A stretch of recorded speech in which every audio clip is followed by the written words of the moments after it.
Que honra e que prazer é receber em nosso canal uma figura que é um verdadeiro caleidoscópio da cultura pop brasileira. Um homem que transita com a mesma desenvoltura pela direção de cinema, pelo design gráfico, pelas artes plásticas e agora desbrava o mundo dos podcasts. Ele já levou a brejeirice brasileira para festivais internacionais, já cutucou onças com vara curta com suas obras e com a mesma mão que desenha, aponta a câmera para as feridas e delícias da nossa sociedade.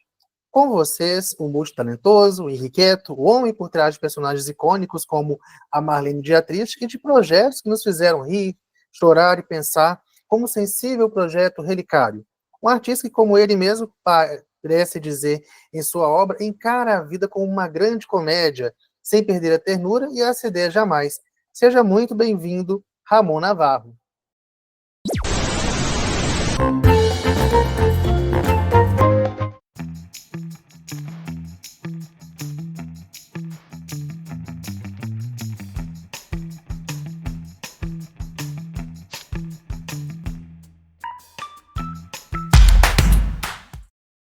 Que introdução maravilhosa, muito obrigado. Eu que agradeço, Ramon. Ramon, nós convidamos você aqui, nós estamos inaugurando hoje no nosso canal, tá?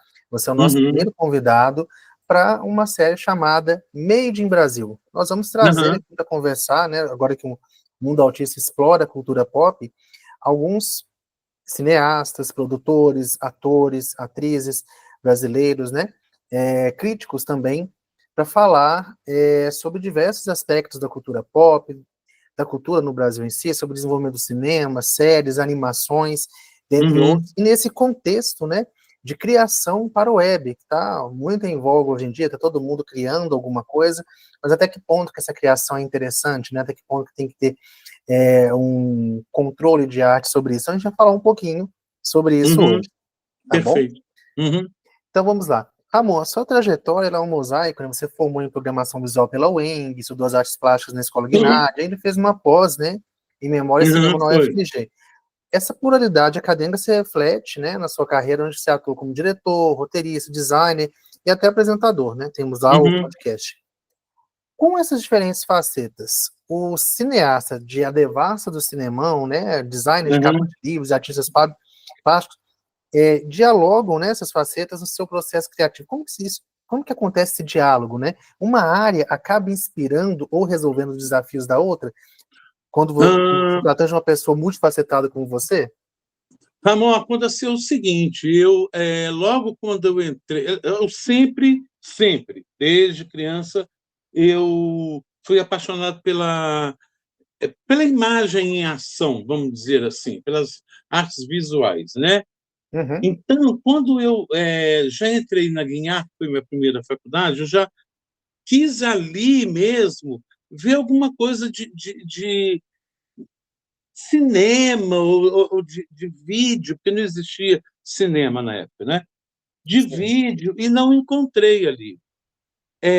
Então, a Guinard serviu para mim como eu desenho bem, eu me expresso bem através da arte. A Guinard foi um trampolim para que eu entendesse que as artes plásticas mesmo não era meu caminho. Não era de jeito nenhum. Saí dali e fui direto para a FUMA, a antiga FUMA, que hoje se chama UENG, né? Ali eu me encontrei. Ali eu vi realmente o que eu queria. Então, as artes visuais estavam dentro do que eu queria fazer, ali naquela faculdade. Então, foram 5 anos ali, onde eu me encontrei, convivia com pessoas que estavam falando a minha língua, fazendo o que eu queria fazer. Eu experimentei muito, e tudo era VHS, né? Então, a imagem era horrorosa, era tudo muito ruim, e a gente achava tudo lindo, maravilhoso. E dali, logo depois que eu saí, me formei, eu fazia essa pós na Federal. Depois uma pós em cinema. Só, Ramon, que é o seguinte, me entenda que isso tudo, na época, era muito difícil. Por quê? Porque não existia cinema mesmo. existia vídeo, né? Uhum. E eu já fazia vídeo com animação. Como que eu fazia com animação? Eu tirava fotografia e ia animando essas fotografias. Então, aí vai. O primeiro chamou a Rainha Amargou. E esse eu ganhei um monte, porque ele era diferente, ele era ágil Oi, para a foi um época. trocadilho com Margot? A rainha. Entendi. Uhum. Exatamente. E só que se eu fizesse ela hoje, eu seria cancelado, talvez até preso. Que engraçado, né? Mas, Uhum. e foi muito, eu ganhei muitos prêmios, que era muito diferente. E depois disso, eu comecei a fazer animações com fotografias. Então, por exemplo, eu não tinha dinheiro para poder fazer um curta-metragem. Então, eu falava, gente, vamos fazer com fotografia. Eu ia batendo foto uma atrás da outra, assim, sabe? Até a pessoa ficar assim, meio tosca. Isso virou uma marca minha e ficou interessante. Com o passar do tempo, eu comecei a gente, vamos tentar VHS, vamos ver o que dá. E comecei a fazer pequenos clipes, pequenos vídeos com VHS. Então, fiz alguns curtas-metragens com VHS, tudo. Eu escondo de todo mundo, não deixo ninguém ver. Gente, podia acontecer um vazamento disso, tá? Mas é muito ruim, muito ruim. O áudio não dava certo, a imagem era horrorosa, não tinha forma de editar direito, porque eu dependia sempre de alguém que tinha o primeiro. Sempre dependia da bondade de estranhos. Aquela frase do bonde chamado desejo, né? Então, eu sempre dependia de alguém para poder fazer alguma coisa por mim. Editar para mim, tudo isso. Bom, beleza. Aí, um belo dia, eu fiz um trabalho muito bonito, em vídeo, muito bonito. E um amigo morava em Brasília, trabalhava numa produtora, mostrou para o dono da produtora, falou, olha o que meu amigo faz. Seu amigo está fazendo em Belo Horizonte. Pois é, ele está doido para vir para cá, não sei o quê, blá, blá, blá. Resumindo a história, eu fui fazer um trabalho em Brasília, isso em 2000. Fui fazer um trabalho em Brasília, era para trabalho para os ministérios, né? Mas esse foi para a ANEEL, Agência Uhum. Nacional de Energia Elétrica. Fiz esse trabalho para a ANEEL, eles adoraram, perguntaram se eu podia ficar para o dia seguinte. Eu falei que sim, não podia, porque eu trabalhava em outro lugar. Eu falei, posso, sim. Matei o trabalho. Era para eu fazer Avança Brasil, do Fernando Henrique. Ah, Isso eu lembro da me. musiquinha do Avança Brasil. Avança. Avança Brasil, é isso mesmo. Uhum. E, a partir disso, as portas se abriram para mim em Brasília. E aqui em Belo Horizonte, sempre, Ramon, sempre foi muito injusto e cruel comigo. Eu nunca consegui ganhar dinheiro aqui, nunca consegui fazer absolutamente nada aqui. Nada, nada, absolutamente nada. Uhum. Tem as panelinhas que eu não consegui entrar, e tem, por exemplo, em Brasília também tem as panelinhas que eu consegui entrar, né? Vamos dizer assim, para não ser tão injusto com a cidade que eu amo. Mas é uma cidade que é muito cruel comigo. Então, a partir disso, eu comecei. Depois, você quer que eu fale da Marlene, da Edmeia e da Marlene agora? Porque ela antes. Uhum. O que que acontece? Nós vamos entrar nesse bloco agora, até interessante, porque você começou a falar sobre a criação de vídeos curtos. Eu queria criticar um pouquinho junto com você esse cenário atual, né, da criação desse boom, né, de criação de vídeos curtos. A gente está tendo aí a IA, igual o VEL3 do Google, gerando vídeos, assim, praticamente muito parecidos, mas por quê? Muito antes desse boom, né, das redes sociais, você já explorava esse formato aí com Edmeia, né, para MTV É, em 98, depois o Marlene Dietrich. Então, é. hoje, parece que o mundo finalmente alcançou esse time aí, o seu time, o mundo alcançou você.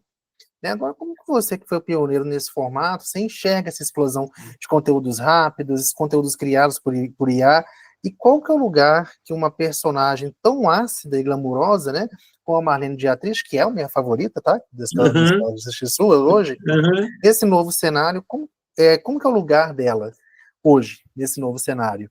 Eu vi que você tinha um design anterior dela, mudou o É, design dela para um design novo, tá mais tridimensional, entendeu? é, Mas eu queria que isso. você me falasse um pouco um relato sobre como que era antes e o que aconteceu agora com essa criação de vídeos curtos, com essa explosão na internet. Tá bom. Eu vou começar com a Marlene, com a Edmeia, perdão. A Uhum, Edmeia, ela foi feita para o meu projeto de graduação na faculdade hoje chama, como é que chama? Projeto de graduação é o TCC. uhum, Ele era o meu TCC. E ela, a Edmeia, foi feita para a MTV.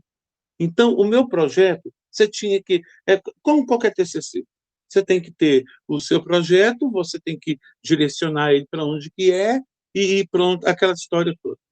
Aí defendi durante um ano, acabou que a MTV adorou, e passou, e ficava passando na MTV, uhum. naquele programa do João Gordo, a Edmeia. Como que eu fiz a Edmeia? Eu escaneava uma boneca que eu tinha, uma boneca da Marilyn Monroe. Eu escaneava a cara dela, assim, sabe? Aí eu ia escaneando e fazendo aqueles movimentos totalmente toscos, assim. E ficava engraçadíssimo, eu adorava. Nossa, parecia um stop motion, então, com ela escaneada. Seria mais ou É, menos essa a exatamente. ideia. Uhum. Eu escaneava a boneca, ia colocando roupa, Olha. né? Tudo montagem em Photoshop. Uhum, Aí ela virou uma personagem é, de uma revista de cultura daqui de Belo Horizonte, por anos eu fazer quadrinhos dela. Tal. A Marlene veio num surto. A Marlene veio através de um áudio que um amigo meu me mandou de uma mulher completamente surtada e na mesma hora eu criei a Marlene Dietrich, que é essa mulher ácida, essa mulher super irônica, muito rica e que odeia todo mundo.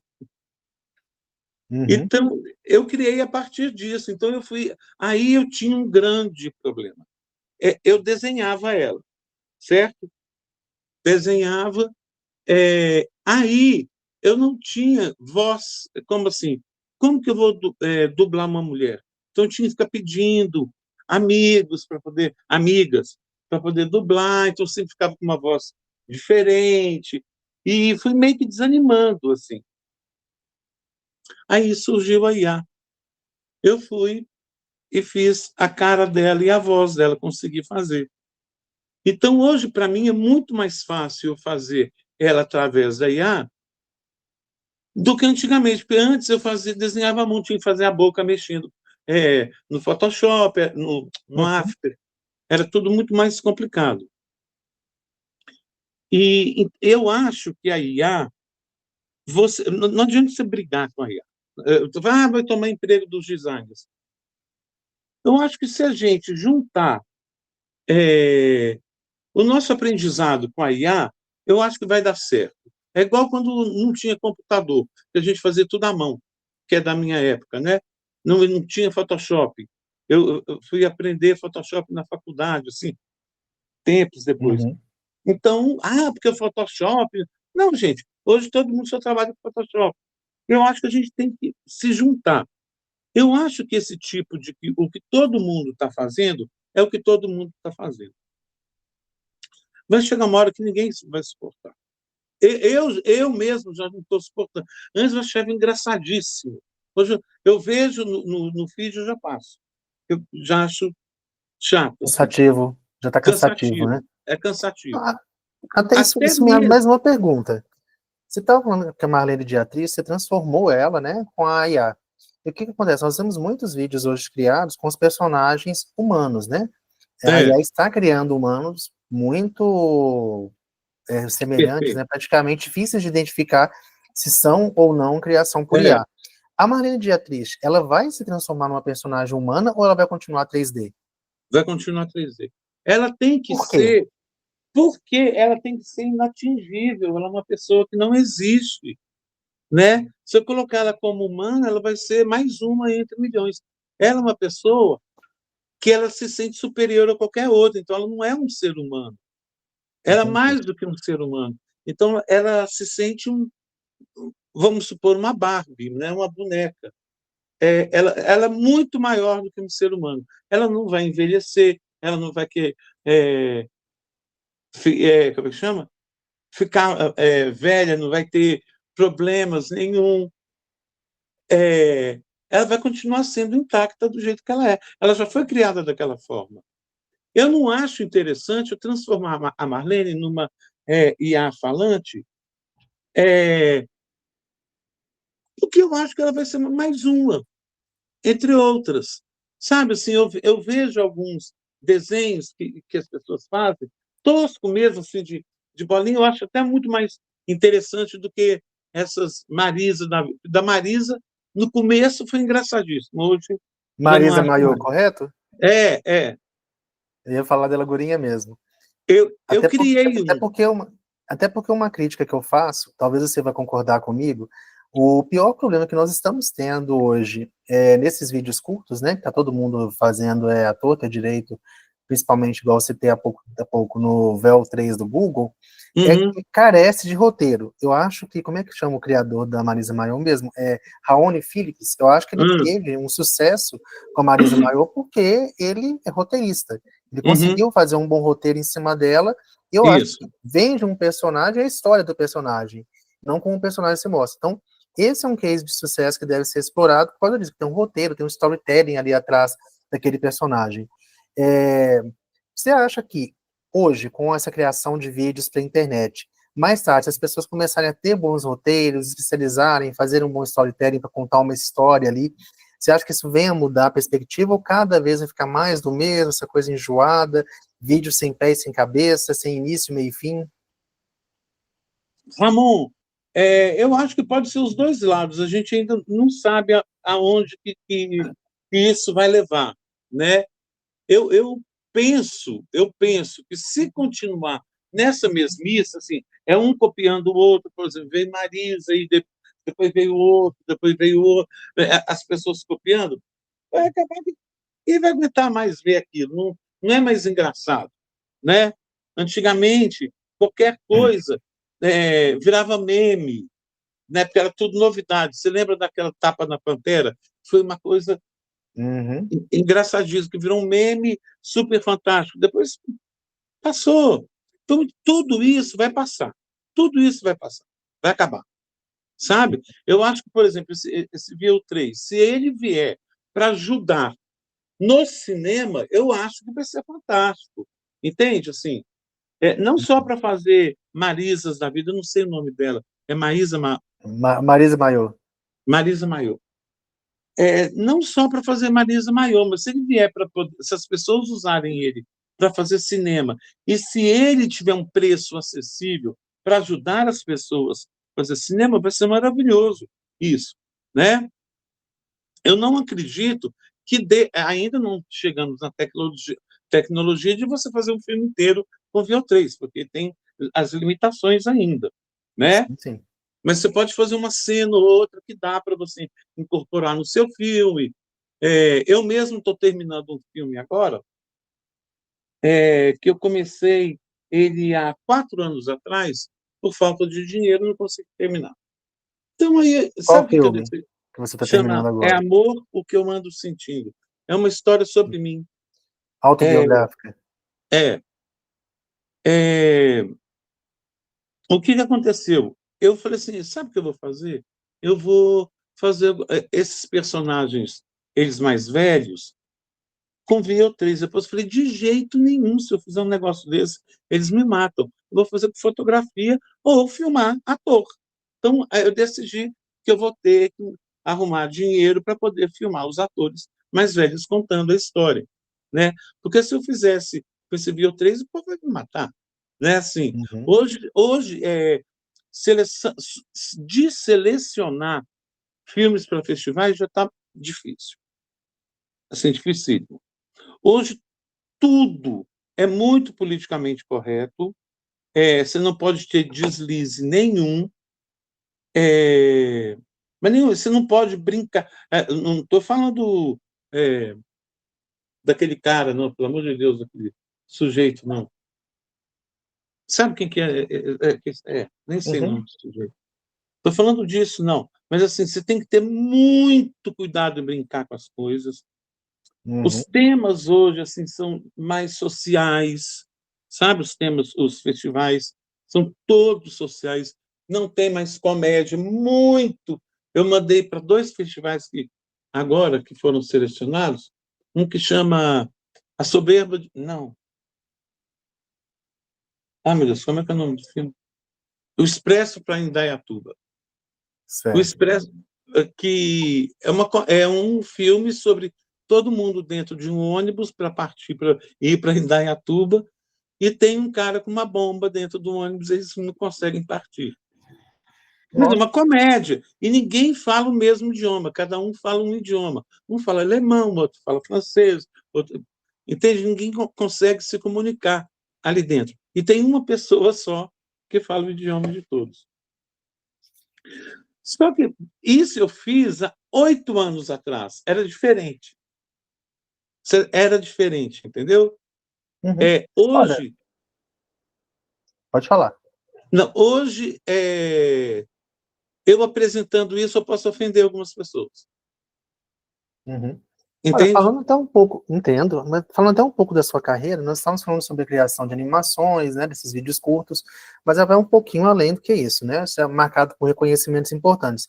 Você já foi premiado lá no Festival de Curtíssimos de Brasília pelo filme Looping, né? Lucas, Recebeu o prêmio de melhor direção de arte pela Cueca Cor-de-Rosa, foi. no Festival de Vídeo, né? Sim. Festival Nacional de Vídeo, e Uhum. representou o Brasil lá em Toronto com o curta Foi. Eros. Então, É. para um artista, né, que em suas próprias palavras trabalha por amor e parece movido por uma paixão irreverente, qual é o Uhum. significado desses prêmios, Ramon? Eles funcionam como uma validação, um incentivo, ou a verdadeira recompensa está na criação em si? Eu acho que na criação, Ramon, eu estava conversando sobre isso, conversando sobre isso com 2 colegas meus que moram na Itália, que eles são premiados também. Eu não sei até que ponto o prêmio vai te levar. Para mim,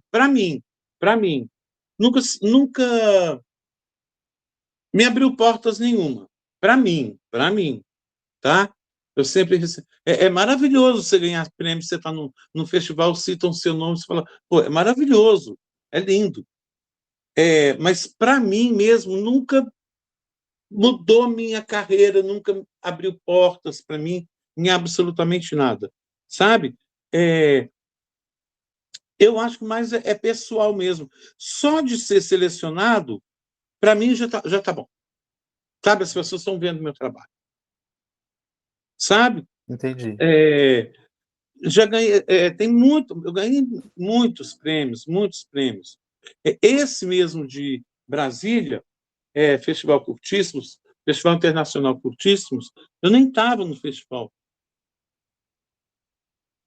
Eu estava num bar e aí toca o telefone de uma amiga minha que sempre anda comigo e falou, Ramon, está com você? Ah, ele acabou de ganhar o Curtíssimos aqui. Eu falei, como assim? Se você vê o nível de qualidade dos filmes, Ramon, que estavam concorrendo comigo, você não vai acreditar. O meu era de colagem. Era de colagem. Colagem. Colagem mesmo. E eu que dublei coisa. Assim, uma coisa fantástica, o nível. E eu que ganhei. Por quê? Isso que você acabou de falar. Roteiro. Um roteiro bom, bem desenvolvido. Uhum. Entendeu? Não foi uma coisa qualquer para colocar. Não, né? Inclusive, então, falando sobre suas obras, né? Você tem um filme que está para concluir, né? É Amor que, como é que é Amor que Estou Sentindo, né? É, E das suas obras que você já fez hoje, você tem aquela obra que é a sua obra de coração, a obra que você gostaria que todos conhecessem? Qual que é? tem. Divinos. Divinos. O que ela conta? Divinos é um drama. É um Foi o curta? seguinte, é um curta de 28 minutos, ele não foi selecionado para nenhum festival. Divinos foi feito com dinheiro, foi o único feito com dinheiro, porque com esse prêmio que eu ganhei do Curtíssimos, eles não me davam dinheiro, eles me davam... Ramon, você está me vendo direito? Não precisa acender a Sim, luz, não? estou sim. Tá? Não, tô tranquilo. Divinos, ele foi feito o dinheiro, eles me davam dinheiro para eu fazer outro filme. E eu tinha que fazer um filme de 1 minuto. Falei, que eu vou fazer um filme de 1 minuto. Fiz um filme de 28 minutos. É sobre 2 moradores de rua, na década de 70, durante a ditadura, que caem numa cilada. É isso. Os atores são maravilhosos. A direção não é porque é minha direção, não, mas assim, os atores são muito bons, tudo é muito bom, sabe? E ele não foi selecionado porque ele tem 2 cenas meio complicadas. Uma eu explodo o Congresso Nacional. Tá sendo necessário, viu? É. Temos aí uma boa oportunidade para isso acontecer. Pois é. E o outro tem umas cenas meio sexy demais, vamos dizer assim, entendeu? E que dizem que eu exagerei, mas eu queria daquele jeito. Tinha que ser daquele jeito. Não podia ser de outra forma. Mas é um filme que, de vez em quando, eu ponho no meu Instagram trechos dele, assim, sabe? Eu gostaria muito de poder exibi-lo um dia. Ele tá publicado em algum lugar? As pessoas conseguem assistir em algum lugar ou Não, não? não, não. Consegue não. Eu Onde tentei que hoje é colocar. possível conhecer mais o seu trabalho? A gente vai falar daqui a pouquinho do seu podcast, mas como as pessoas conseguem ver mais o seu trabalho hoje? Olha só, ótima pergunta, Ramon. Uhum. Eu, eu juro por Deus que eu vou montar um YouTube com os meus filmes. Pelo seguinte, eu tinha um e perdi a senha dele. Então, Uhum. aí foi passando o tempo, ele sumiu. Nem existe mais. Eu vou criar um para colocar todos os meus filmes, e tudo por ordem, explicando cada um, tal, os curtíssimos, como eu comecei na da faculdade, que eram lindos. A gente tinha um capricho muito grande, né? A fotografia tinha que ser muito bonita, tudo muito bonito. Então, eu vou fazer esse YouTube chamado Ramon Navarro ou outro nome, porque ninguém me encontra. Tem aquela moça, gente, do Rio Grande do Sul, uma política do Rio Grande do Sul, ou Paraná, Rio Grande do Sul? Sim. Ela foi candidata junto com a presidente, ela era vice do. Ela era vice, gente, do. Não. Na época do Bolsonaro, quem estava no lugar do Lula? Na época do Bolsonaro, quem está no lugar do Lula como vice? Competindo com o Bolsonaro era o. Bom, essa moça era a Entendi. vice dele. Certo. Essa menina, ela falou: Ramon, eu fiquei pesquisando a internet inteira atrás de você, só aparecia esse ator mexicano e um surfista. Eu falei: amiga, é um nome que eu. Nome maldito, não, assim, mas ou eu mudo esse nome, ou eu não sei fazer. A Cris Guerra mesmo, mudou para Cris Paz, né? Uhum. Não sei se eu mudo esse nome para as pessoas me encontrarem. Porque, por exemplo, você tem que colocar Ramon Navarro, filme e tal. A Uhum. Devassa do Cine Candelária, por exemplo, que mudou o nome do filme, é a Devassa do Cine Candelária. É um também que nem as pessoas nem deram. Eu acho um dos mais engraçados. que é uma prostituta que ela trabalhava no cinema Candelária, em Belo Horizonte, Sim. e o cliente não paga ela, ela sai correndo atrás do cliente, tira o sapato e manda no cliente. Na hora que o cliente manda no cliente, ele abaixa, bate na cabeça do porteiro, que era um senhorzinho. Ele vai e morre. Nossa. Aí ela vira sendo procurada pela polícia. Gente, que falta de sorte, tadinha. Nem pra acertar a pessoa certa. Mas aqui, falando nisso, estava falando sobre a dificuldade de achar. Para quem não entendeu, quando você pesquisa Ramon Navarro, aparece o Ramon Novarro, né? Que é É, ator um ator, não mexicano. é? Ator É, mexicano, exato. Né? Já falecido, né? Acho que faleceu nos já anos 60, uma ele, coisa assim. ele substituiu o Rodolfo Valentino. Certo. Mas falando sobre isso, mas as pessoas podem te encontrar mais facilmente hoje pelo canal no YouTube, a gente vai deixar na descrição, tá bom? Para vocês Uhum. poderem conhecer um pouco mais do trabalho do Ramon, que é um homem ordinário. Falando agora sobre esse podcast do Homem Ordinário, né? É um espaço que já recebeu personalidades notáveis como Zé do Caixão, Rita Cadillac, Mário Gomes, certo? O que te motivou a criar esse podcast? Foi a busca por um formato que permitisse você aprofundar esses diálogos, que o vídeo curto não tem como fazer, né? Uhum, Ou o delicioso prazer de um bate-papo com os quais você já promovia, né, em festivais de cinema? uhum. Aconteceu o seguinte, Ramon. A ideia original era eu ter um canal do YouTube mesmo, chamado An Ordinary Man, que seria um homem comum, Uhum, né? Só que eu não ia fazer ele em inglês, então fui pesquisar e ordinary significa comum também. A sim. ideia seria eu indo, porque eu viajava muito. Aí o dinheiro acabou, eu parei de viajar. Eu viajava muito, ia para lugares muito estranhos, diferentes. Ia para Auschwitz, ia para Castelo do Drácula, eu ia para Jerusalém, Israel, ia para lugares diferentes.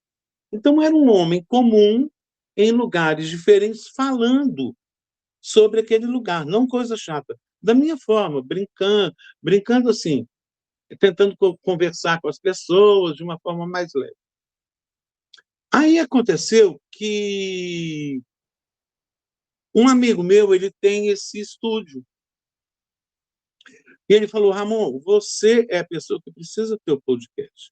Você conhece um monte de gente, é você que precisa ter. Eu falei, tá. Acabou que eu tomei gosto, tomei muito gosto pelo podcast, porque eu aprendo muito. Por exemplo, se eu te convidar para ir, eu não quero saber nada. Você Entendi. entende? Eu quero saber na hora. Você vai ter que, por exemplo, nós conversamos com o advogado da OAB que trabalha com direitos humanos do DOPS. A gente sabe mais ou menos o que rolava no DOPS. Mas eu pedi para ele não me contar. Eu fiquei tão chocado das coisas que ele me contava, e a minha reação às vezes eu ficava calado, assim, peraí, deixa eu respirar.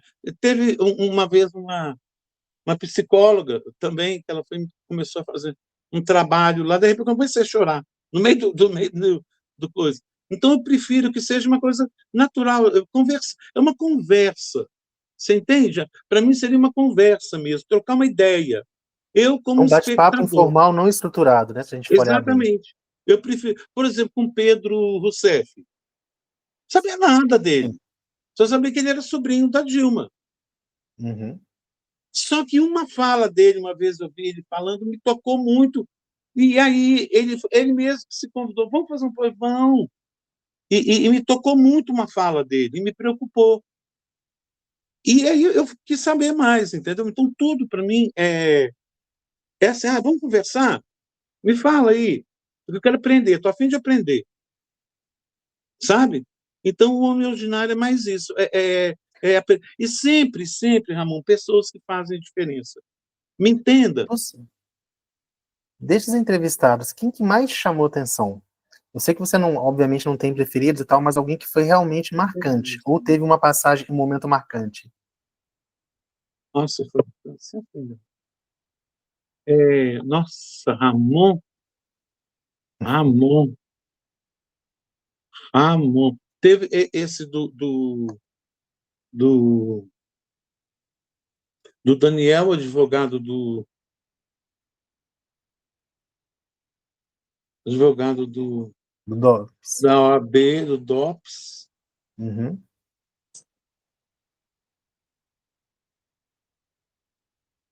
Nossa,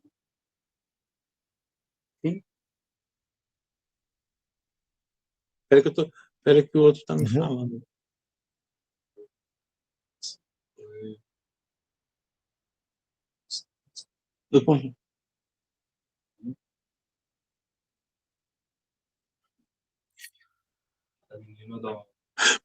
Não, teve que foi maravilhoso.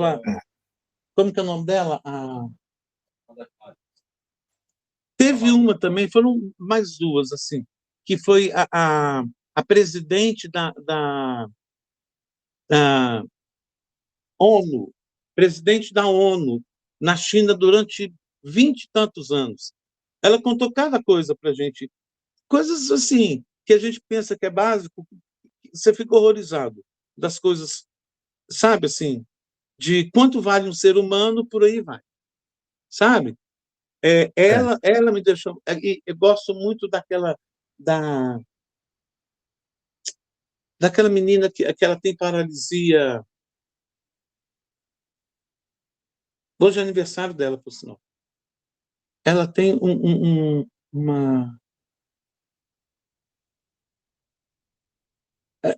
Ela tem uma deficiência que ela é paralisada, mas ela é a mais vaidosa de todas que você possa imaginar.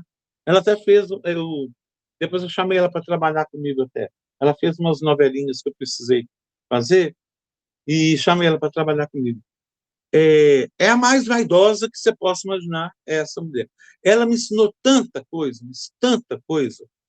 E eu gostei muito, estou falando um monte, né? Gostei do Constâncio, que ele foi produtor de um filme que ele lutou para fazer o sequestro do voo 735. Ele lutou Hum, 10 anos para poder fazer esse filme e tentando vender para as produtoras e a dificuldade que é de se fazer um filme. O tanto de não que você vai receber, sabe?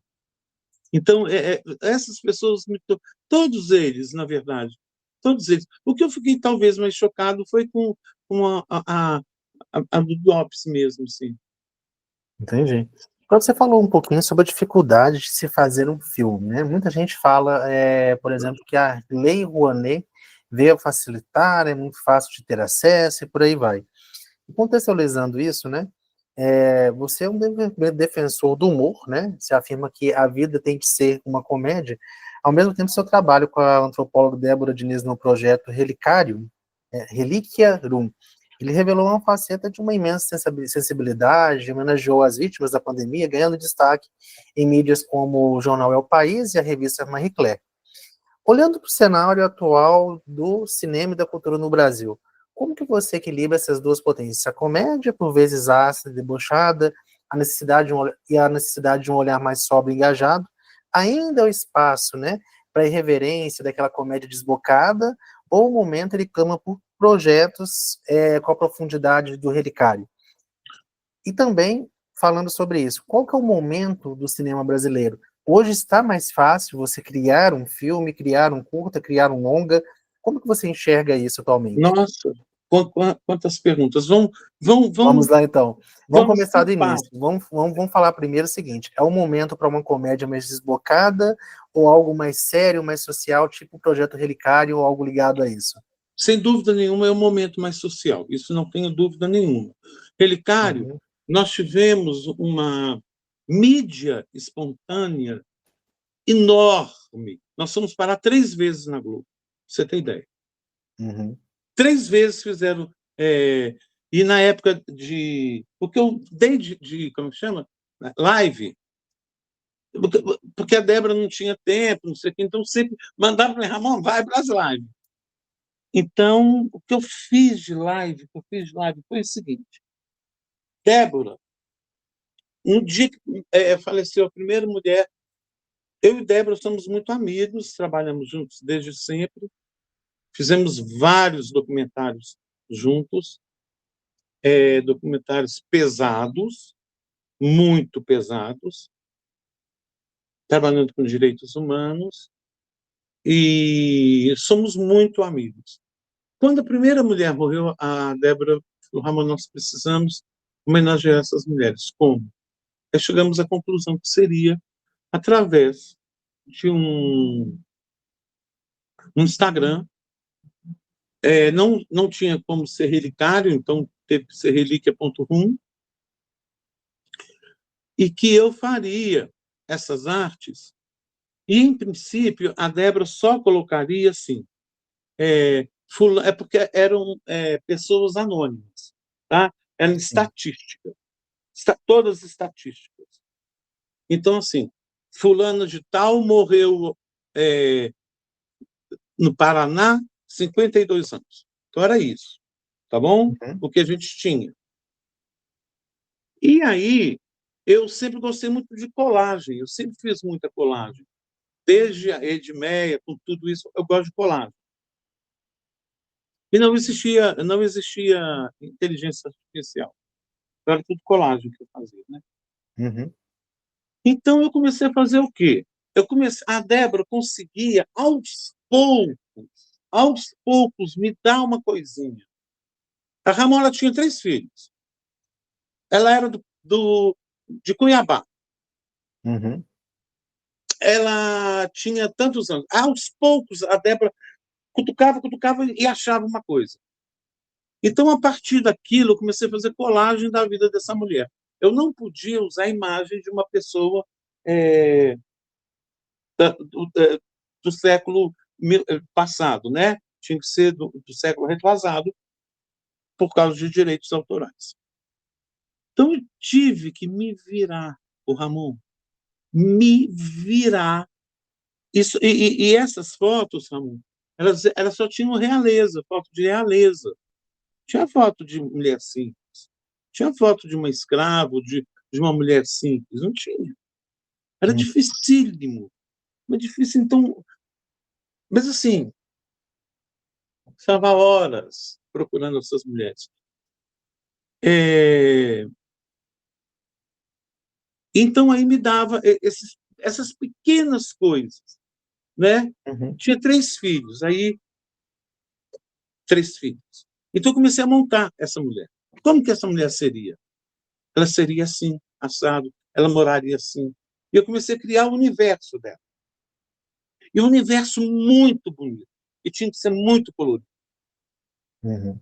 Porque, para mim, a morte seria a celebração para ela. Então, eu tinha que celebrar o momento dela.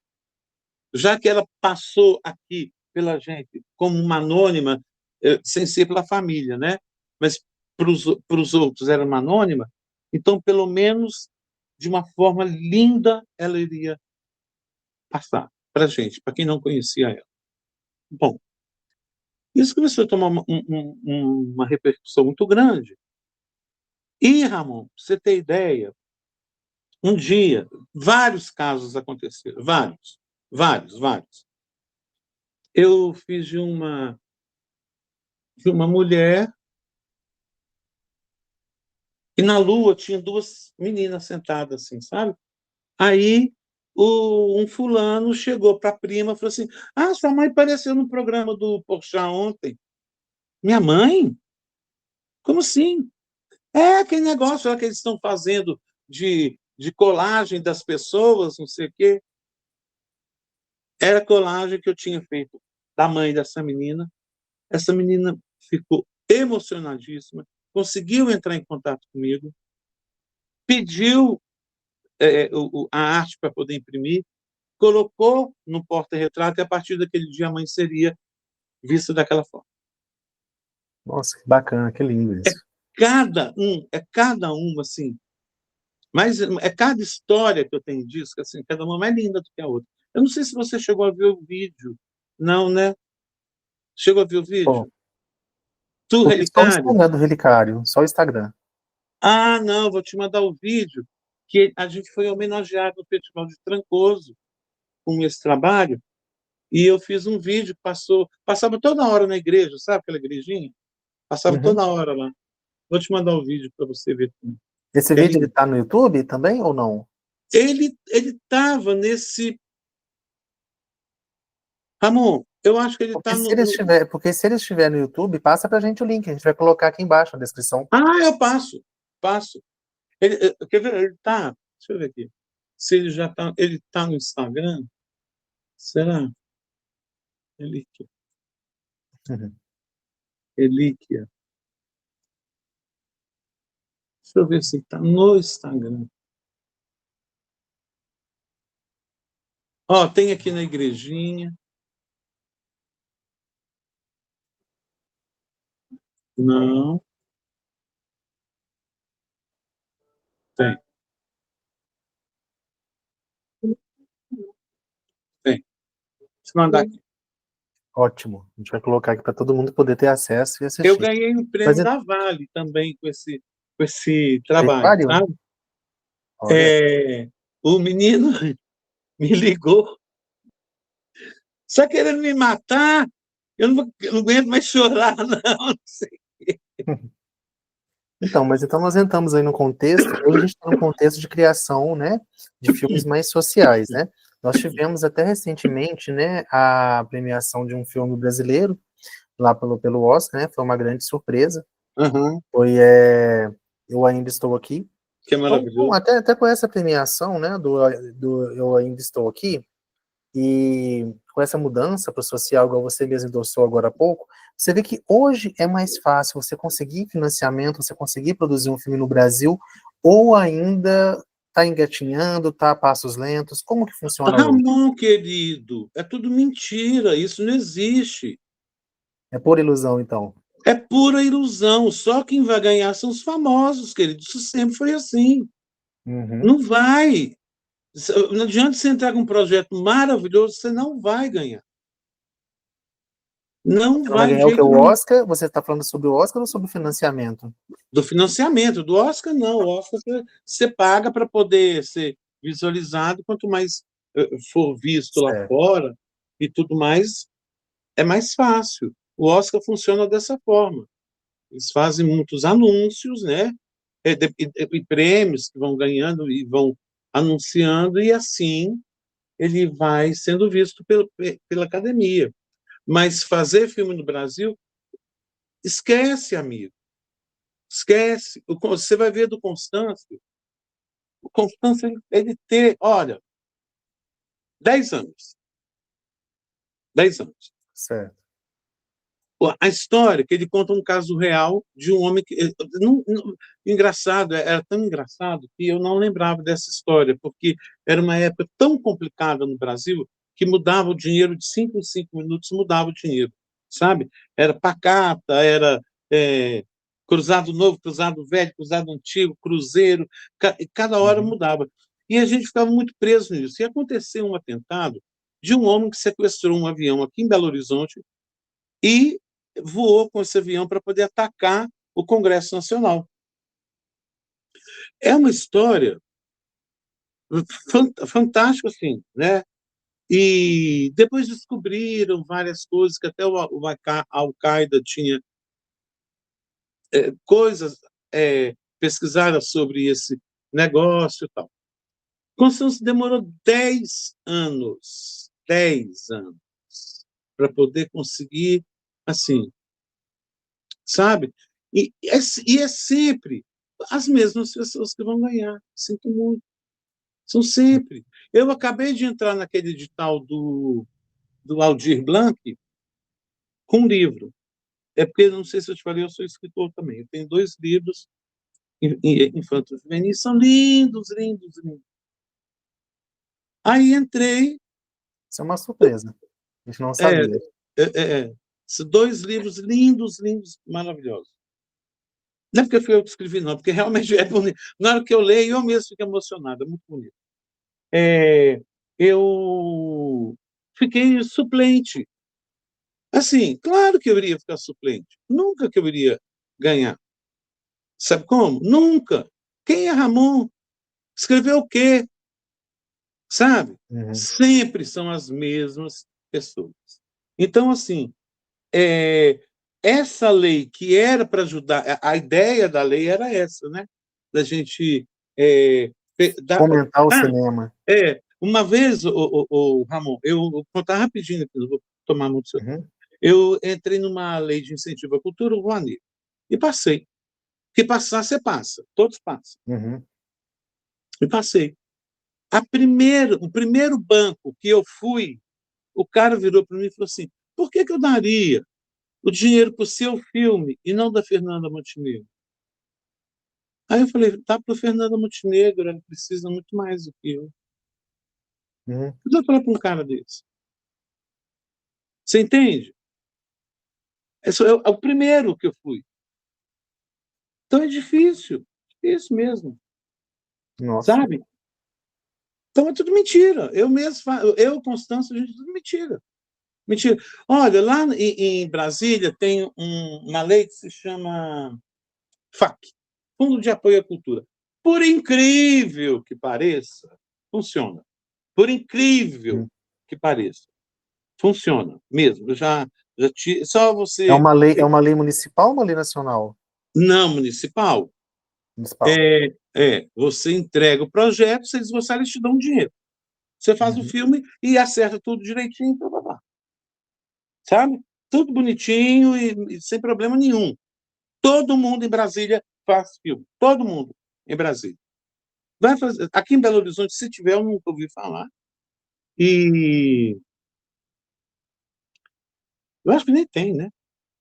Não, eu acredito Não, que não. tem. Não ouvi Tem. falar. Eu nunca ouvi falar. Então é difícil. A segunda coisa, eu falei tanto da primeira, da segunda coisa. Sobre os temas. Eu e Débora Diniz, eu não sei se você sabe, que eu tenho muitos documentários sérios. Uhum. Tem muitos, muitos, muitos, muitos. Já ganhamos, para você ter ideia, no Severina, mais de 30 prêmios. Mais, sabe? Até Nossa. internacionais, vários internacionais. Com habeas corpus, nós ganhamos 2 prêmios, mas o padre me processou. Gente. É uma história tão louca, história tão louca. A história eu vou resumir para você. É uma Hum. mulher de cidade do interiorzaço de Goiás, Morrinhos. Uma mulher de Uhum. Morrinhos, ela estava grávida de um feto que tem síndrome do cordão umbilical curto. O que significa isso? O cordão umbilical é curto, ele se forma junto da placenta, o bebê não desenvolve daqui, né, para trás. Ele fica todo aberto. Hum. Você entende que ele não fecha? Entendi. Então, não sobrevive. Aí, ela entrou com um pedido para poder antecipar a gestação, para não precisar passar por todo o processo, né, de gestação para ver a criança morrer. Aí conseguiu autorização. Aí, o que aconteceu? Um padre, sabe-se lá quem, entrou com habeas corpus em favor do feto. A Nossa. menina já estava no hospital tomando a medicação. A menina teve que voltar para casa. A menina teve uma pré-eclâmpsia, quase morreu. O marido ficou revoltadíssimo. A menina sofreu mais do que devia. E eu fui na cara dura, fiquei ligando para o padre. Padre, que história que é essa? Né? Me fala aí, por que você fez isso? E desligava na minha cara. Desligava eu gravando, para falar que a produção foi atrás dele. Resumindo, ele vai e me processa eu e a Débora. Eu estava em Curitiba, peguei um avião, fui até São Paulo, de São Paulo fui para Brasília, de Brasília fui para Goiânia, de Goiânia fui para Morrinhos. Tudo no mesmo dia. Cheguei lá na hora da audiência. O juiz falou assim, já que a gente está falando em Jesus, ninguém tinha falado em Jesus, mas ele Uhum. falou assim, já que a gente está falando em Jesus, eles vão te dar o dinheiro, o senhor dá para alguma instituição que o senhor toma conta. Ele falou, não, eu quero dinheiro para mim. Ó, Ramon, isso foi em 2007, 2008. Ele estava pedindo 12 mil, em 2007. na época isso era muito É, dinheiro. Hoje ainda é, na época era mais ainda. mas imagina. Uhum. Aí o juiz falou assim, peraí então, não sai da sala não. Fica aqui que depois do almoço a gente volta. O que o juiz foi fazer? Ver o filme.